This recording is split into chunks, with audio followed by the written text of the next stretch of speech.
नानाभाऊ आमले सगळे नगरसेवक या ठिकाणी उपस्थित आहे। माझ्या आज महत्त्वाचं महानगरपालिकेमध्ये सुद्धा अनेक भागामध्ये मॅडम आता बोलत होते की अनेक टंचाई आहे, त्याप्रमाणे जिथे ते टंचाई आहे त्या सगळ्या अधिकाऱ्यांचे नंबर नगरसेवक फिट करा आणि अधिकाऱ्यांनी सुद्धा नगरसेवकाचे नंबर फिट करा। जर त्या अधिकाऱ्यांनी त्या नगरसेवकांचे फोन उचलले नाही तर आता सरळ अधिकाऱ्यांवर कारवाई होईल, कारण की आता अधिकाऱ्यापेक्षा जास्त ऍक्टिव्ह हे नगरसेवक आहे, स्वतः उत्साहामध्ये आपापल्या एरियामध्ये काम करण्यामध्ये इच्छुक आहे। तर त्या परिसरामधले जे प्रश्न आहेत तुम्ही तातडीनं निकाली काढले पाहिजे, त्या एरियात गेलं पाहिजे, त्यांच्यासोबत त्या पाण्याची टंचाई समजून घेतली पाहिजे, कारण की हा जो रोष आहे हा रोष अचानक येत नाही, जे लोक काम करतात तेच रोष करतात। म्हणून जिथे नगरसेवक आपले आलेले आहेत त्यांचे ऐका, जिथे नगरसेवक पडले आहे ते नगरसेवक पूर्णच काम करा आणि त्या ठिकाणी जनतेची सेवा करा। म्हणून त्या सगळ्यांचं ऐकून त्या त्या प्रभागात त्यांची सगळ्यांचा दौरा आला, सगळ्या याच्यात गेला प्रत्येक दौऱ्यामध्ये, ते भारतीय जनता पार्टीचे नगरसेवक असू द्या, युवासेना पार्टीचे नगरसेवक असू द्या, कुठलेही नगरसेवक असो त्या नगरसेवकाचं तिथं ऐकलं गेलं पाहिजे, त्यांचे कामं झाले पाहिजे।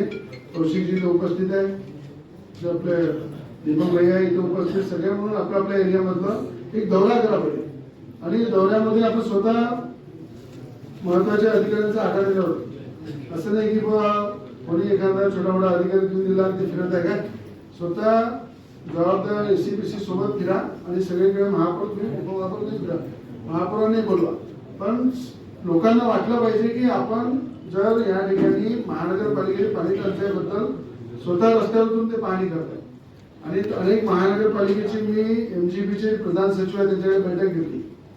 जेवढ्या महाराष्ट्राच्या एमजीपीच्या योजना आहेत मॅक्झिमम महानगरपालिकेकडे एकच आपली योजना अशी आहे अमरावतीमध्ये की अमरावतीची पाणी एमजीपीची डिपार्टमेंट हे वेगळं आहे आणि ते वेगळं असल्यामुळं अनेक लोकांना शहरामध्ये त्रास होतो।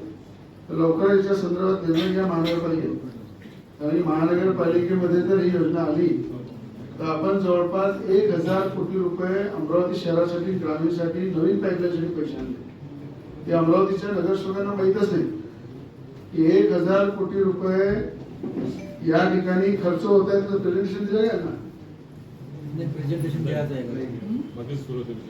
त्याच्याबद्दल मी या ठिकाणी आपल्या सगळ्या अधिकाऱ्यांना सांगेन की ग्रामीणमध्ये आता फिरत असताना मोठ्या प्रमाणात पाणी वेळेवर तिथे सप्लाय होत नाही, 2-2, 4-4 दिवस लेट येते आणि जे काही नियोजन असतं पाण्याचं दरवर्षी आपण कुठं धामधूम झाल्याशिवाय वाद झाल्याशिवाय ते पाणी सुरळीत ठेवत नाही।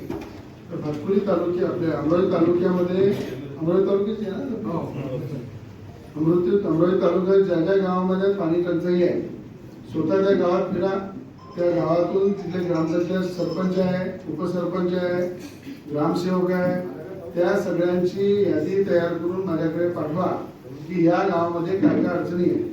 तिथे जे जे आपले कार्यकर्ते आहेत त्यांनी सुद्धा तालुका अध्यक्ष म्हणून आपले सचिव आहेत तुम्ही स्वतः फिरा आणि जिथं पाण्याची टंचाई आहे ते सगळी यादी यांच्याकडे द्या, या सगळ्या अधिकाऱ्यांना तिथं बोलवा, एक कॉपी मलाही द्या आणि येणाऱ्या 5-6 दिवसामध्ये सगळं अधिकाऱ्यांच्या माध्यमातून याची माहिती घेऊन त्या गावकऱ्यांचं समाधान करा।